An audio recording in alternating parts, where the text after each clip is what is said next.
తెలుగు రాష్ట్రాల్లో హమాలీలందరూ కూడా పశ్చిమ బెంగాల్ నుంచి బీహార్ నుంచే రావాలి.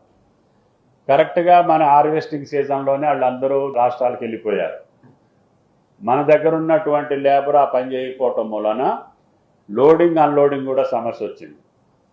అదే కాకుండా కేంద్రం వేర్ హౌసింగ్ ద్వారా గోడౌన్స్ యొక్క పరిమాణం పెంచకుండా, సంఖ్య పెంచకుండా కేవలం రాష్ట్ర ప్రభుత్వాల మీదనే భారం మోపటం మూలన మనకున్నటువంటి వేర్ హౌసింగ్ కానీ, మార్కెటింగ్ కానీ, మన గోడౌన్ సప్లై సరిపోక పాత ధాన్యం, పాత మొక్కజొన్నలే ఇంకా గోడౌన్లో ఉన్నాయి. ఇప్పుడు వచ్చిన కొత్త పంటను మళ్ళీ పెట్టుకోవాలనంటే మనం పక్క రాష్ట్రాల్లో ఆధారపడాల్సిన పరిస్థితి వచ్చింది. అయినా సరే 2-3 రోజులు ఆలస్యమైనా వీటన్ని సమస్యల్ని పరిష్కారం చేసుకుంటూనే కేంద్రం డీజిల్ ఇవ్వకపోయినా, లేదు ఎన్నికల వల్ల హమాలీలు రాకపోయినా, అనేక సమస్యలు ఎదురొడ్డి అకాల వర్షాలు కురిసినప్పటికీ కూడా తడిసిన ధాన్యంతో పాటు అన్ని పంటల్ని కొనుగోలు చేసి ఈసారి తెలంగాణ రైతాంగాన్ని కాపాడుకోగలిగాం.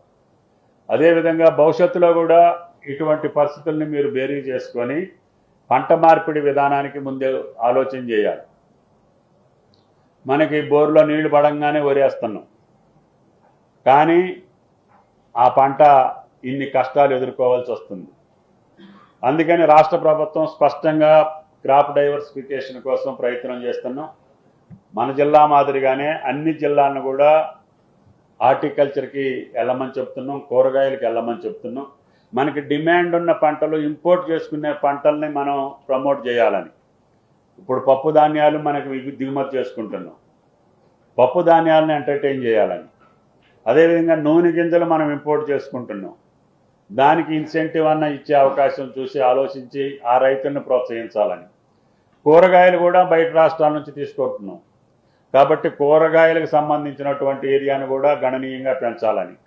ఈ రకంగా పంట మార్పిడి మీద తొలకరిలోనే ఒక రకమైనటువంటి కంటింజెంట్ ప్లాన్ వ్యవసాయ అధికారులు రైతాంగానికి తెలియజేయాలని చెప్పి ఈరోజు తొలకరికి ముందుగా ఈ జిల్లా సమావేశాన్ని జిల్లా కలెక్టర్ గారి ఆధ్వర్యంలో పెట్టుకున్నాం.